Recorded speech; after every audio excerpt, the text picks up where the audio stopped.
Praise the lord. బాగున్నారా? మరొకసారి దేవుని యొక్క మాటలు వినటానికి దేవుడిచ్చినటువంటి ఈ కృపను బట్టి ప్రభునామానికి మహిమ కలుగును గాక. ప్రార్థన చేస్తున్నారా? యుద్ధాలు ఎక్కువగా జరుగుతున్నాయి. అన్ని దేశాలు క్షేమంగా ఉండాలి, రక్షణ పొందాలని మనం అందరి కోసం ప్రార్థిద్దాం.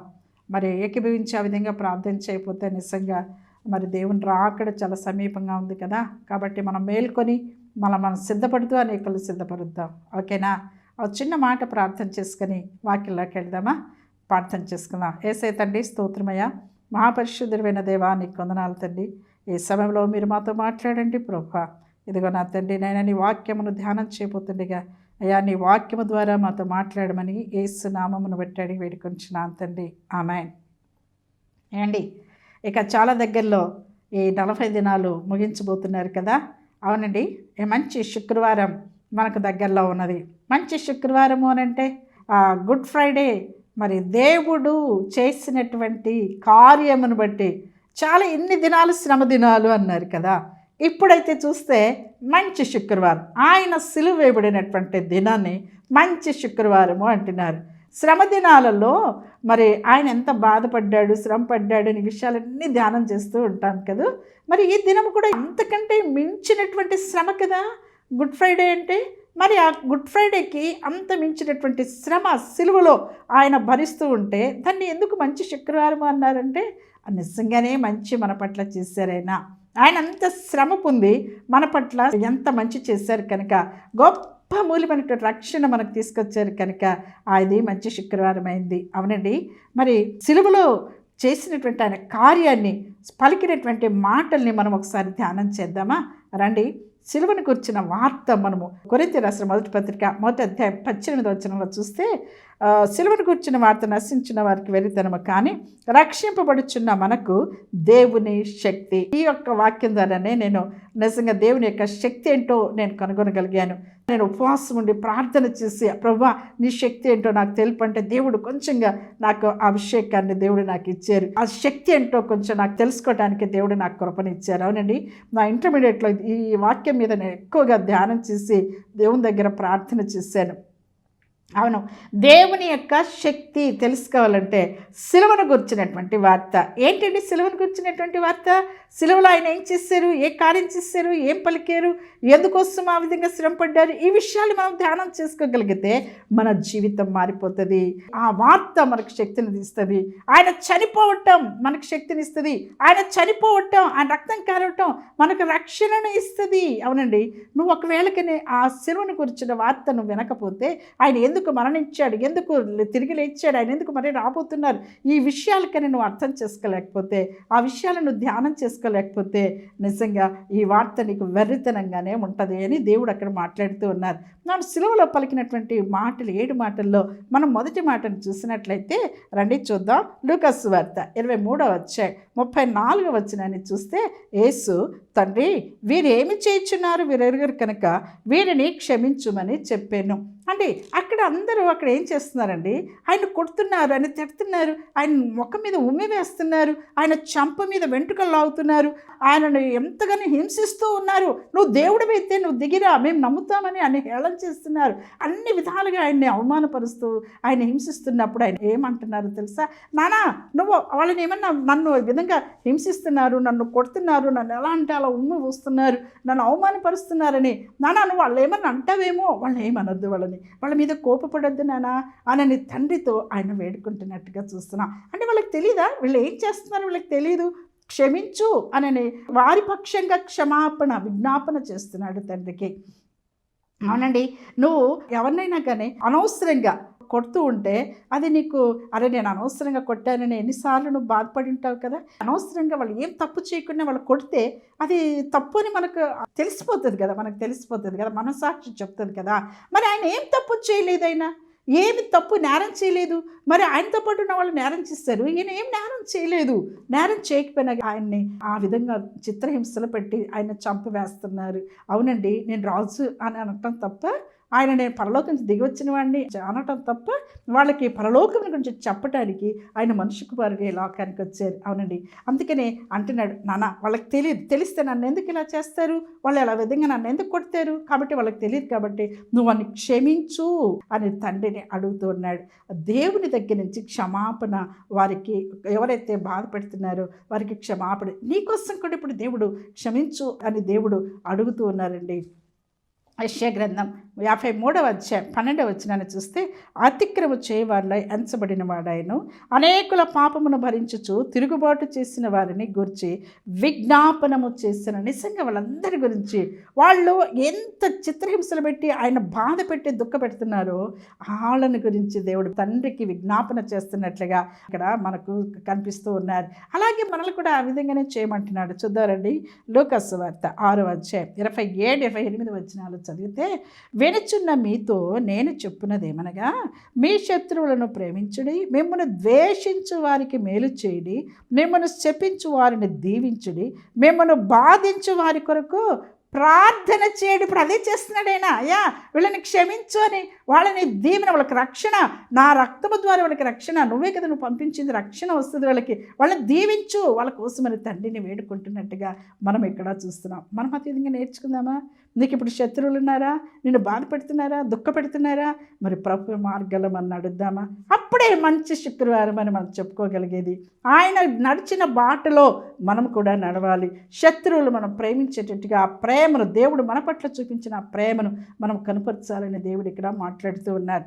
రెండో మాటగా మనం చూసినట్లయితే లూకాసు వార్త 23వ అధ్యాయం 43వ వచనాన్ని చదువుకుంటే, అందుకు ఆయన వానితో, నేడు నీవు నాతో కూడా పరదైసులో ఉందువని నిశ్చయముగా నీతో చెప్పుచున్నాను అనను.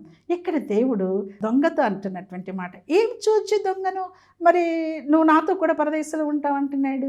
అక్కడే మనము లూకాసు వార్తలోనే 23:32 ఆ పైన వచనాన్ని మనం చూసినట్లయితే, మరి ఇద్దరు ఆయనతో కూడా చంపబడేటకు తేబడి వారు నేరము చేసినటువంటి వారు అని రాయబడిందండి. అవునండి, వాళ్ళు నేరము చేసినటువంటి వారు. అటు ఇటుగా ఉన్నటువంటి దొంగలు ఇద్దరు కూడా నేరము చేశారు. వారు నేరస్తులు, వారు చాలా నేరాలు చేశారు. ఇంకా చూడండి, మత్తయి సువార్త 27వ అధ్యాయం 44లో చూస్తే, ఆయనతో కూడా సులువబడిన బందిపోటు దొంగలను అలాగే ఆయనను వాళ్ళు ఎవరండి? నేరం చేసిన వారు. వాళ్ళు బందిపోటు దొంగలు వాళ్ళు బందిపోటు దొంగలు ఆయనను నిందించారు. నేరం చేసినటువంటి వారు ఆయన నిందించారు, యేసుప్రభువుని నిందించారు. అయితే చూడండి, 40-41 వచనాల్ని మనం చూసినట్లయితే, అయితే రెండవ వాడు వారిని గద్దించి, నీవు అదే శిక్షా విధిలో ఉన్నావు కనుక దేవునికి భయపడవా? మనకైతే ఇది న్యాయమే, మనము చేసిన వాటికి తగిన ఫలము పొందుచున్నాము, కానీ ఈయన ఏ తప్పిదము చేయలేదని చెప్పి రాయబడింది. అవునండి, ఇక్కడ మనము కొన్ని మాటలు మనం చూసినట్లయితే, నువ్వు దేవునికి భయపడవా? రెండో వాడు అన్నాడు, అయ్యా నీవు నిజంగా దేవుడు అయితే నిన్ను రక్షించుకొని మమ్మల్ని కూడా రక్షించు అని అంటుంటే, ఈ రెండో వాడు అంటున్నాడు, ఎందుకు అట్ట మాట్లాడుతున్నావు? నువ్వు అలా మాట్లాడొద్దు, మనము చేసిన దానికి ఇది న్యాయమే, ఈ శిక్ష న్యాయమే. ఎందుకు? మనం బందిపోటు దొంగలం, మనం నేరస్తులం, మనం తప్పు చేసాం, మనకి ఈ శిక్ష న్యాయమే. కానీ ఆయన ఎందుకు ఏ తప్పిదము లేదు. ఎంత చక్కగా గుర్తించాడు కదా. వాళ్ళందరూ మరి పాపం తప్పిదాలు చేసి అందరూ ఎట్లా ఉన్నారు, వాళ్ళంతా కూడా యేసుప్రభుని అంతా నిందిస్తున్నా కూడా మనం క్షమించు అంటున్నటువంటి ఆయన మనస్సును చూశాడు. ఆయన రెండవాడు చూశాడు, ఆ విధంగా చూశాడు. అయ్యో, ఇంతకు కొడుతుంటే, ఎంతగా దూషిస్తుంటే, ఎంత నేరాలు మోపుతుంటే ఈయన క్షమించు అంటున్నాడు. ఈయనంత గొప్ప మహానుభావుడు. ఆ యేసుప్రభుని గురించినటువంటి అవగాహన తనకు ఉన్నట్లుగా మనం ఇక్కడ గుర్తిస్తాం. అవునండి, మొదటి వచనములో మొదటి మాటలో అక్కడ మనం చూస్తే దేవుణ్ణి విజ్ఞాపన చేస్తున్నాడు, ప్రార్థన చేసిన, అయ్యా వాడిని క్షమించు అని. ఇక్కడ చూసినట్లయితే దేవుడు తనే స్వంతంగా ఆ యొక్క దొంగని క్షమించినట్టుగా ఎందుకు ఇక్కడ మనకు రాయబడింది అని అంటే, నువ్వు నాతో కూడా పరదేశంలో ఉంటాను, నేను క్షమించాను, నువ్వు చేసిన నేరాలు, నువ్వు చేసిన దొంగతనం, నువ్వు చేసిన సమస్తమును కూడా నేను క్షమిస్తున్నాను. ఎందుకనంటే అది న్యాయమే, నీ యందు ఏ తప్పిదము లేదని ఒప్పుకున్నాడు. క్రీస్తులో ఏ నేరము లేదు, క్రీస్తులో ఏ తప్పిదము లేదు అని తన పశ్చాత్తాపం, నాకు న్యాయం, నేను ఆ శిక్షకు అర్హుడను అని తన తప్పిదాన్ని ఒప్పుకుంటున్నాడు. అవునండి, ఈ దినమున నువ్వు ఒప్పుకుంటావా?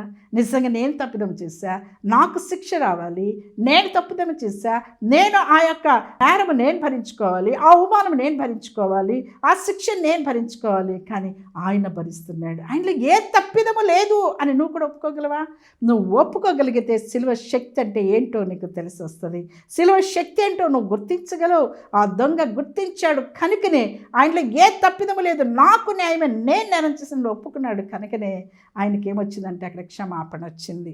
చూద్దారండి 42వ వచనంలో చూస్తే, ఆయనను చూచి యేసు, నీవు నీ రాజ్యంలోనికి వచ్చినప్పుడు నన్ను జ్ఞాపకము చేసుకొనమని చెప్పాను. అవునండి, నన్ను జ్ఞాపకము చేసుకోని చెప్తున్నాడు. ఎంత చక్కని మాట కదా.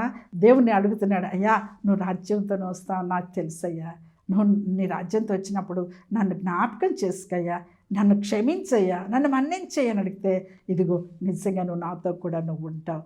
నాకు క్షమించేసాడు, అప్పటికప్పుడే క్షమించాడు. ఇక్కడ ఏం కనిపిస్తుందండి మనకు? ఆయనకు దైవత్వం, ఆయన క్షమించగలిగినటువంటి దేవుడైన ఆయన క్షమాపణ ఆయన రక్తంలో ఉన్నది. అందుకోసమే ఆయన రక్తం కాదు అంత శ్రమ పడుతున్నాడు కలవరిశిలలో. ఈ దినం నువ్వు అడుగుతావా? నువ్వు ఎలాంటి వాడువో నువ్వు గుర్తించాలి, ఆయన ఎలాంటి వాడో గుర్తించాలి. దొంగ ఆ విధంగా గుర్తించాడు. ఆయన నేరస్తుడు, ఈ శిక్ష న్యాయమే అని గుర్తించాడు. ఆయనలో ఏ తప్పిదము లేదు, ఈ శిక్ష ఆయనకు తగింది కాదు అని గుర్తించాడు. కాబట్టి ఆయనలో తప్పిదము లేదు అని గుర్తించగలిగిన ఆయనకి క్షమాపణ దొరికింది. ఈ దినం నువ్వు గుర్తిస్తావా? నీకోసమే నా పాపమంతా ఆయన మీద వేసుకున్నాడని నువ్వు గుర్తించగలిగితే ఇప్పుడే నీకు ఆ క్షమాపణ నీకు దొరుకుతుంది. ఆ దొంగకు దొరికినట్టుగా క్షమాపణ నీకు దొరుకుతుంది. అప్పుడు పరలోక రాజ్యంలో ఆయనతో పాటు రాజ్యంలో నువ్వు ఉండగలవు. ఆ తీర్మానం నువ్వు చేసుకోగలిగితే అక్కడ ఉండగలవు అని దేవుడు ఇక్కడ జ్ఞాపకం చేస్తున్నాడు. నువ్వు ఇంత చేసి కూడా పశ్చాత్తాపడకపోతే మొదటి దొంగలాగానే నువ్వు దేవుడు కదా, నువ్వే రక్షించుకో, నువ్వు రక్షించుకో, నువ్వు చేసుకో నన్ను నువ్వు అన్నట్లయితే పరలోక రాజ్యం దక్కదు. పరలోక రాజ్యంలో అక్కడ సుఖశాంతులతో నువ్వు ఉండాలి అని అంటే ఖచ్చితంగా ఏం చేయాలో తెలుసా? ఈ రెండవ వాడు ఒప్పుకున్నట్లుగా ఇది న్యాయమే, నాకు రావాల్సిన శిక్ష ఆయన వేసుకున్నాడు అని నువ్వు గుర్తించాలి. హల్లెలూయా, హల్లెలూయా. మూడో మాటగా మనం చూసినట్లయితే యోహాను సువార్త 19వ అధ్యాయం 26, 27 వచనాలు చదువుతున్నా. యేసు తన తల్లియు తను ప్రేమించిన శిష్యుని దగ్గర నిలిచినట వాళ్ళని చూచి అంటున్నాడు, ఒక మాట అంటున్నాడు. ఇది మూడో మాటగా, అమ్మా ఇదిగో నీ కుమారుడు అని తన తల్లితో చెప్పాను. తర్వాత శిష్యుని చూచి ఇదిగో నీ తల్లి అని చెప్పాను. అవునండి, ఇక్కడ ఏం కనిపిస్తుందండి? అంత బాధ, అంత వేదనలో ఆయన అక్కడ కల్వరిశిలలో రక్తం కారుస్తూ ఆయన అందరినీ క్షమిస్తున్నాడు, క్షమించమని తండ్రిని అడుగుతున్నాడు. ఆ యొక్క స్థితిలో ఆయన దగ్గరుండి ఏడుస్తూ ఒక బిడ్డను పోగొట్టుకుంటూ, బిడ్డ వేదనలో, దుఃఖంలో, చిత్రహింసలో అవమానం పొందుతుంటే తల్లి కడుపు ఎలా ఉంటుందండి? తల్లి మనం ఒక బిడ్డను ఒక్క మాట అంటే మనం ఒప్పుకోం కదా, ఎవరన్నా అంటే ఒప్పుకోం కదా. అలాంటి స్థితిలో మరి యేసు ప్రభుకి జన్మనిచ్చినటువంటి తల్లి మరియమ్మ అక్కడ ఉంటే ఆమె వేదన చూశాడు. ఆ వేదన చూచి ఇదిగో ఆయన అంటున్నాడు, యోహాను చూచి, అమ్మా ఇదిగో నీ కుమారుడు, ఇదిగో అంటే కుమారుని యొక్క ప్రేమను ఆమెకు అందించాడు. ఆమె తల్లి యొక్క ప్రేమ కుమారుడికి అందించింది. ఈ దినాల్లో ఎంతమంది ఉన్నారండి? కుమారులు ఎంతమంది తల్లికి వారి ప్రేమను చూపించగలుగుతున్నారు? తీసుకుపోయి పార్కులు, రోడ్డు ప్రక్కన ఒక్క ముద్ద అన్నం పెట్టడానికి అసలు ఎంతమంది నా దగ్గరికి వస్తూ ఉంటారండి. కొంతమంది వస్తుంటారు, ఎంత ఏడుస్తుంటారో వాళ్ళైతే, అమ్మ ఇంత ముద్దేనమ్మా నాకు అన్నము చాలమ్మ, నేను ఇంత తింటానమ్మా అన్నం, నాకు ఇంత ముద్ద పెట్టడానికి ఎంత విసుక్కుంటారో వాళ్ళు. నా కుమారుడు కూడా నాకు ఇంత ప్రేమ చూపించట్లే, ఎంత బాధో, పెంచి పెద్ద చేసి ఎంత వాళ్ళకి ఆస్తులు పంచి అన్నీ చేసినా కూడా వృద్ధాప్యంలో ఇంత అన్నం పెట్టడానికి ఎంత బాధపడతారో కదా. నువ్వు బ్రతికి ఉండి ఏం చేస్తావు, నువ్వు చచ్చిపో అనేటువంటి వారు చాలామంది ఉన్నారు. ఎక్కడో విడిచిపెట్టి వచ్చేవాళ్ళు చాలామంది ఉన్నారు. అమ్మ ఒక్కసారి అయ్యా ఒక్కసారి తల్లిని జ్ఞాపకం చేసుకో. దేవుడు పలికినటువంటి ఆ మూడో మాట, తన యొక్క జన్మనిచ్చిన తల్లి ప్రేమను చూచాడు. అక్కడ ఆ కుమారుడి యొక్క ప్రేమను తల్లికి చూపించాడు, తల్లి ప్రేమ కుమారుడికి చూపించాడు. వారి ప్రేమ బంధాన్ని అక్కడ జ్ఞాపకం చేసుకుంటూ ఇదిగో నా ప్రేమనంతా కూడా ఈ యోహాను తీరుస్తాడమ్మా, కుమారులాగా యోహాను ఉంటాడమ్మా, ఇదిగో యోహాను ఇదిగో నువ్వు తీసుకో, తల్లిని నువ్వు తీసుకొని నా యొక్క స్థానమును నువ్వు భర్తీ చెయ్యని యోహానికి అప్పచెప్తాడు. అమ్మా ఇదిగో నాలాగే నేను చూస్తాడు యోహాన్ని స్వీకరించని చెప్తానండి. ఎంతమంది తల్లి బాధ్యత తీసుకుంటున్నారు?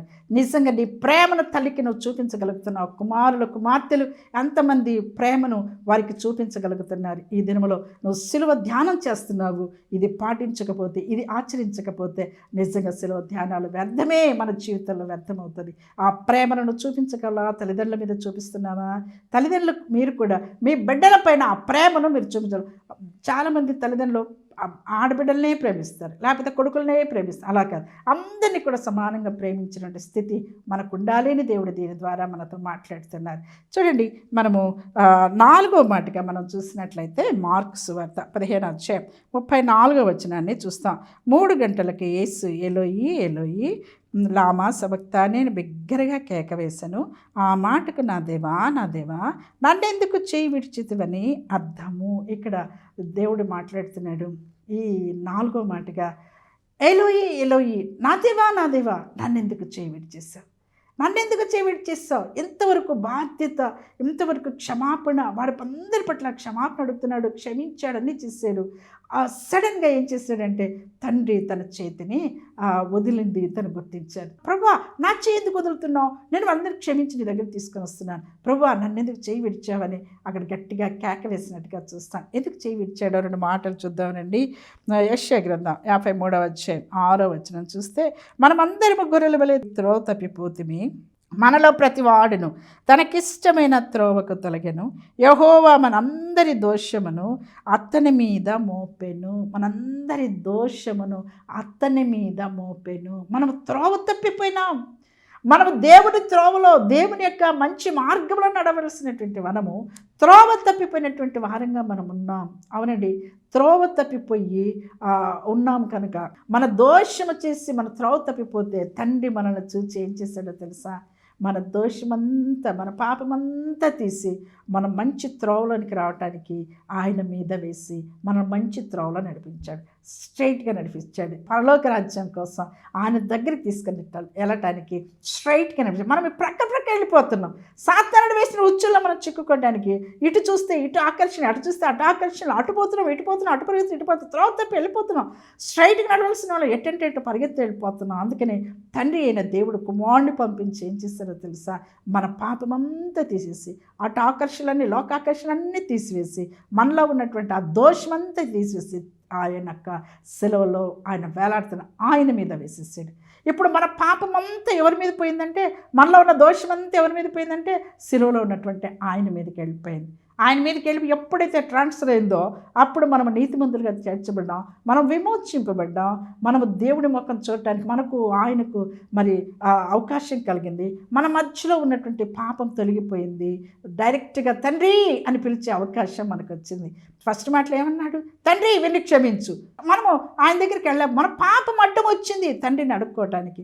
ఇదిగో ఈ కుమారుడైనటువంటి యేసుక్రీస్తు ఆ సిలువలో ఆయన వేలాడటం ద్వారా మన పాపం, మన దోషమంతా ఆయన మీద వేయటం ద్వారా ఇప్పుడు ఆ పాపం అడ్డు తొలగిపోయింది. ఇప్పుడు మనం ఏమని పిలుస్తామంటే తండ్రి తండ్రి నా మొర్లు ఆలకించు, పరలోకమున తండ్రి అని ప్రార్థన చేయడానికి మనకు అవకాశం దొరికింది. అవునండి, తండ్రి అని పిలవటానికి ఆయన, మనం కుమారులుగా, మన కుమార్తెలుగా మనం ఆయన చూసుకోవటానికి మన దోషాన్ని, అడ్డుగా ఉన్న దోషాన్ని ఆయన మీద సిలువ మీద వేసేసాడు. అందుకని ఇప్పుడు ఆయన ఎలా కనిపిస్తున్నాడు తెలుసా? అంతకుముందు మనం పాపంగా కనిపిస్తున్నాం, ఇప్పుడు ఆయన పాపిగా కనిపిస్తున్నాడు. ఆయనలో దోషం లేదు, నేరం లేదు, ఏం లేదు, ఏ తప్పిదం లేదు. కానీ ఆయన మంది ఎక్కడ అయిపోయేటప్పటికి, ట్రాన్స్ఫర్ అయ్యేటప్పటికి ఆయన మీద ఏమైపోయిందండి? ఆయన దోషిగా కనిపిస్తున్నాడు, ఆయన పాపిగా కనిపిస్తున్నాడు. పాపము కప్పబడింది ఆయన మీద. అందుకనే పాపము చూడలేని కన్నులు ఆయన చెయ్యి వదిలేశాడు. ఇప్పుడు మన చేయి పట్టుకున్నాడు. నీతిమంతుల పరిశుద్ధులమైన మన చేయి పట్టుకొని ఆయన చెయ్యి వదిలివేసినట్టుగా చూస్తున్నాం. అవునండి, ఈ తండ్రి ఎంత ప్రేమ కలిగిన వాడు, ఆ ప్రేమను నువ్వు గుర్తించగలుగుతున్నావా? ఆయన చెయ్యి నీ చేయి పట్టుకున్నదా? ఆయన చెయ్యి నీ చేయి పట్టుకున్నదా? నీకు దోషం ఉంటే, పాపం ఉంటే, ఇంకా అపరాధములో ఉంటే నువ్వు ఇంకా నీ చెయ్యి వదిలేస్తున్నాడు, అదే నువ్వు ప్రక్కదారిన ద్రోవ తప్పిపోయి తిరుగుతున్నట్టుగానే నువ్వు ఉంటున్నావు. అదొకసారి జ్ఞాపకం చేసుకో. సిలువ ధ్యానాలు చేస్తున్నావు కానీ నువ్వు త్రోవ తప్పి తిరుగుతున్నావేమో. తండ్రి చెప్తున్నాడు, నీకు ఆయనకు ఉన్న అడ్డు తొలగించాలని ఇష్టపడుతున్నారు. రండి, మరి కొరింథీయులకు రాసిన 2వ పత్రిక 5వ అధ్యాయం 21వ వచనాన్ని చూస్తే, ఎందుకనగా మనం ఆయనందు దేవుని నీతి అగునట్లు పాపమెరిగిన ఆయనను మన కోసము పాప పాపముగా చేశాను. తండ్రి ఏం చేశాడండి? మనల్ని నీతిమంతులుగా చేయటానికి ఆయనను పాపముగా చేశాను అన్నది. అవునండి, ఎంత గొప్ప మాటండి. నువ్వు సిలువను గురించి ధ్యానం చేయాలి. సిలువను గురించిన వార్త నువ్వు ధ్యానం చేస్తే తప్ప ఈ మాటలు అర్థం కావండి. ఎప్పుడు ఎంత మాటలు వింటే కూడా నీలో పశ్చాత్తాపం రాకపోతే నువ్వు నిజంగా ఆ మొదటి దొంగలాగానే నిన్ను రక్షించుకో అన్న ఆ దొంగ లెక్కలేనే నువ్వు ఉంటావు. ఆ స్థితిలో నువ్వు ఉండకుండా నీవు గుర్తించు, ఆయన ఏం చేస్తారో నువ్వు గుర్తించినట్లయితే నీకు పాప క్షమాపణ లభిస్తుంది. 5వ మాట మన కల్వరిసిలో పలికినటువంటి మాట, 5వ మాటగా మనం చూసినట్లయితే యోహాను సువార్త 19వ అధ్యాయం 28వ వచనం చూస్తున్నా. అటు తర్వాత సమస్తమును అప్పటికి సమాప్తమైనదని యేసు ఎరిగి లేఖనము నెరవేరినట్లు నేను దప్పికొనుచున్నాను అని. అవునండి, దేవుడు దప్పికొన్నాడు కల్వరిశిలలో. ఏమైందండి అంతవరకు? తండ్రి అయిన దేవుడు చేయి వదిలేశారు, రక్తమంతా కారిపోయింది. ఒక మనిషిగా మనం ఎండకు పోయేస్తే ఎంత దప్పికొంటాం కదండి. అవునండి, రక్తమంతా కారిపోతే ఎంత దప్పికవుతుంది కదా. నిజంగా దప్పికొన్నాడు, మానవ రీతిగా దప్పికొన్నాడు. ఆయన దప్పికొంటే ఏమంది ఇచ్చారండి? వాళ్ళు చేదు ఇచ్చారు, అందించారు. ఇప్పుడు ఆత్మీయంగా వద్దాం. ఇప్పుడు ఆత్మీయంగా వస్తే మన చేదు బ్రతుకుని ఆయనకు అందిస్తాం. ఆయన దాహం కొట్టినాడు, చేదు బ్రతుకుని అందిస్తున్నావు. ఇంకా నువ్వు సిలువ ధ్యానాలు చేస్తున్నావు, సిలువను గురించిన వార్త ధ్యానం చేస్తున్నావు, కానీ ఇంకా నీలో ఉన్న చేదు బ్రతుకు పోలా, పాపపు బ్రతుకు పోలా. ఇదిగో ఆయన అంటున్నాడు సమరయ స్త్రీతో, నిన్ను అడిగేది ఎవరో నువ్వు తెలుసుకుంటే జీవ జలములు ఆయన నీకు ఇచ్చానండి. ప్రభు నాకు అలాంటివి కావాలి, నాకు ఆ జలం కావాలన్నది సమరయ స్త్రీ. ఆమె ఏం చేసిందండి? పరిగెత్తుకుంటూ పోయి అక్కడ ఉన్నట్టు ఊరినే రక్షణలోనికి తీసుకొచ్చింది, అందరినీ యేసయ్య దగ్గర తీసుకొచ్చింది. అది దాహం కల్వరిశిలలో ఆయన పొందుతుంది. శారీరకంగా ఆయన దాహం కొన్నాడు. ఆత్మీయ జీవితంలో చూసినట్లయితే ఆ సమరయ స్త్రీ చేసింది ఏంటంటే మొత్తం ఊరు బున్ని తీసుకొచ్చి రక్షణలోనికి నడిపించింది. అది దాహం తీర్చటం. నువ్వు ఇంతకాలమైంది నువ్వు రక్షింపబడి ఆయన కోసం ఒక్క ఆత్మనైనా రక్షణలోకి తీసుకొచ్చావా? ప్రభు కోసం ఏదైనా ఒక్క పనినే నువ్వు చేయగలిగావా? ఏ పని చేసినా దేవుడు దానికి లెక్క జీతం ఇస్తాడు, దాన్ని ఆశీర్వదిస్తాడు దేవుడు. నువ్వు ఏమి కలిగి ఉన్నావో అది దేవుని కోసం నువ్వు ఆ తలాంతును వాడాలని దేవుడు ఇష్టపడుతూ ఉన్నారు. దేవుని కోసం ఆ సమరయ స్త్రీ ఒక వేశ్య, ఆమె ఊరిని రక్షించినప్పుడు నీకు అన్ని కలిగి ఉండి ఎందుకు ఒక్క ఆత్మను రక్షించలేకపోయినావు? లేదా ఒక 2-3 గంటలు నువ్వు ఎందుకు ఆత్మల కోసం నువ్వు కన్నీటితో నువ్వు ఎందుకు ఉపవాస ప్రార్థనలు చేయలేకపోతున్నావు? అది కదా దేవుని దాహం తీర్చినట్టుగా. రండి 6వ మాట మనం చదివినట్లయితే, 6వ మాట యోహాను సువార్త 19వ అధ్యాయం 30వ వచనాన్ని చదువుతున్నా. యేసు ఆ చిరకను పుచ్చుకొని సమాప్తమైనదని చెప్పి తల వంచి ఆత్మను అప్పగించెను. యేసు తల వంచి ఆత్మను సమాప్తమైపోయింది. ఏం సమాప్తమైపోయిందండి? మనం చదువుదారండి 4వ అధ్యాయం అక్కడ 34వ వచనం. యేసు వారిని చూచి నన్ను పంపిన వాని చిత్తము నెరవేర్చుటయు ఆయన పని తుదముట్టించుటయు నాకు ఆహారమై ఉన్నది. దేవుడు ఎంత చక్కని మాట చెప్తున్నారో చూడండి. యేసు ప్రభు భూలోకం మీదకి వచ్చినప్పుడు తండ్రి చిత్తాన్ని నెరవేర్చటం ఆయన పనిగా పెట్టుకున్నాడు. హల్లెలూయా. భూలోకం మీద నీవు ఉన్నావు, నేనున్నాను. తండ్రి యొక్క చిత్త ప్రకారంగా మనం వెళ్తున్నామా? నీ సొంత చిత్త ప్రకారం వెళ్తున్నావా? ఇంకో మాట అక్కడ 17వ అధ్యాయం 4వ వచనం. చేయుటకు నువ్వు నాకు ఇచ్చిన పని నేను సంపూర్ణముగా నెరవేర్చి భూమి మీద నిన్ను మహిమపరిచితిని అంటున్నాడు. దేవుడు, తండ్రి అయిన దేవుడు కుమారుడికి ఏ పని అయితే అప్పగించి భూలోకం మీదకి పంపించారో ఆ పనిని నెరవేర్చినట్టుగా, సమాప్తం చేసినట్టుగా మనం ఇక్కడ చూస్తున్నాం. అవునండి, ఆయన పని సమాప్తం చేశాడు. ఇప్పుడు నువ్వు నేను పని సమాప్తం చేస్తున్నామా? ఆయన వచ్చాడు, మనిషి కుమారుడిగా వచ్చాడు. నేను భూమి మీద ఉన్నా, మనల్ని భూమి మీదకి పంపించారు, మనము కూడా మనుషులుగా ఉన్నా. ఆయన ఇచ్చినటువంటి పని ఏదైనా, నువ్వు ఏది ఇచ్చాడో ఆ పని నువ్వు నెరవేర్చగలుగుతున్నావా? ఇంకా స్టార్టే చేయలేదా? ఆయన పని స్టార్టే చేయలేదా? ఆయన గురించినటువంటి వార్త చెప్పడానికి ఏమాత్రం కూడా ఇష్టపట్టలేదా? ఆయన కోసం పని చేయడానికి నువ్వు ఏమాత్రం కూడా నువ్వు ఇష్టపట్టలేదా? నువ్వు ఇంకా స్టార్ట్ చేయలేదా? స్టార్ట్ చేసి మధ్యలో వదిలేసావా? దాని సంపూర్తి మనం ఇక్కడి నుంచి ఈ భూలోకం వదిలే లోపల ఆయన ఇచ్చిన పని సంపూర్తి చేయాలి కదా. కుమారుడైన దేవుడు తండ్రి ఇచ్చినటువంటి పనిని సంపూర్తి చేశాడు. ఆయన చిత్తం నెరవేర్చడానికి వచ్చాడు, చిత్తం నెరవేర్చాడు, సమాప్తమైపోయింది. ఆయన ఇచ్చిన పని కల్వరిశిలలో వేలాడి ఆ రక్తము కార్చిస్తాడు, సమాప్తమైపోయింది. అందుకని 7వ మాటకి అంటున్నాడు ఆయన. ఏమంటున్నాడు? లూకాసు సువార్త 23వ అధ్యాయం 46వ వచనం చదువుతున్నా. అప్పుడు యేసు గొప్ప శబ్దముతో కేక వేసి, తండ్రి నీ చేతికి నా ఆత్మను అప్పగించుకొనుచున్నాను. ఆయన ఇలాగ చెప్పి ప్రాణం విడిచాడండి. ప్రాణం పెట్టడానికి వచ్చాడండి ఆయన. ఎవరైనా నువ్వు ఏది అడిగినా 1,00,000 రూపాయలు అడిగితే ఇస్తావు, ప్రాణం అడిగితే ఇస్తావండి? నువ్వు ఇస్తావా? ఇవ్వకు కదా. మరి నీ కోసం, నీ పాపము కోసం ఆయన ప్రాణం పెడితే మరి ఆయన సిలువను గురించి ఎందుకు ధ్యానం చేయవు? ఆ సిలువ శక్తిని గురించి ఎందుకు నువ్వు ధ్యానం చేయవు? అవును, సిలువను గురించిన వార్త, ఈ వార్తనే నీకోసం ప్రాణం పెట్టాడన్న వార్తను ధ్యానం చేసి ఇతరులకు నువ్వు చెప్పగలిగితే, ఇతరుల ఆత్మను తీసుకురాగలిగితే నిజంగా ఆయన ప్రాణం పెట్టిన దానికి నిజంగా నువ్వు న్యాయం తీర్చినట్టే. నిజంగా నీ బ్రతుకు ధన్య జీవితమైనట్లే. నీ బ్రతుకులో నిజంగా ఆయన ఎంత ఆశీర్వాదకరంగా నీ బ్రతుకును ఉంచుతాడో. నిజంగా నువ్వు ఆ విధంగా చేయగలవా?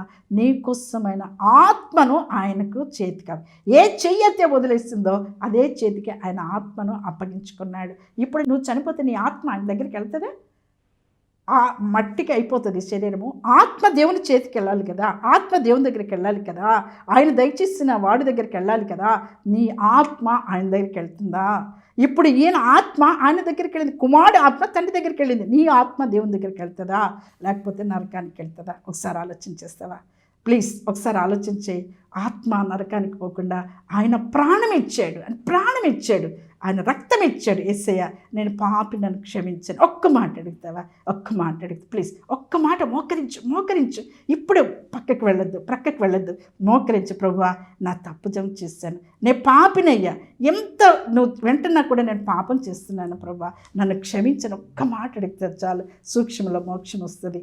నువ్వు మోకరించి ఆ మాట అడిగితే యేసయ్య ఆ దొంగను క్షమించినట్టుగా ఇప్పుడే నేను క్షమించి పరలోక రాజ్య వారసురాలుగా చేస్తాను. నేను ప్రార్థన చేయనా నీకోసము? మోకరిస్తావా? మోకరించు. యేసయ్య తండ్రి, స్తోత్రమయ్యా. ప్రభువా, మీరు ఇచ్చిన మాటలకే వందనాలు. కల్వరిశిలలో మా కోసమే 7 మాటలుగా ప్రభువా మీరు పలికి సిలువ శక్తి అంటే ఏంటో మీరు చూపించారు. రక్షణ ఉన్నది ప్రభువా సిలువలో. ప్రభువా, ఆ రక్తమును మేము గుర్తించగలిగితే, నీ మాటలు మేము ధ్యానం చేయగలిగితే మా జీవితాలు మారిపోతాయి. చూస్తున్న బిడ్డలు ప్రభువా జీవితాలు మార్చండి నైనా, వారి బ్రతుకులు మార్చండి, వారి క్రియలు మార్చండి, వారిని రక్షించండి. నరకానికి పోవద్దునైనా, ఎవ్వరూ పోవద్దునైనా కనికరించు, సహాయం చేయండి. ప్రపంచంలో ఎంతో అల్లకల్లోలంగా ఉందినైనా, నీ రాకడ సూచనలు జరుగుతున్నాయి ప్రభా. యుద్ధాలు ఆపండి ప్రభా, అనేకులను రక్షణలోనికి నడిపించమని, ఈ బిడ్డలను రక్షణలోనికి నడిపించమని యేసు నామమును బట్టి అడిగి వేడుకొంచున్నాను తండ్రి. ఆమేన్. Praise the Lord. God bless you.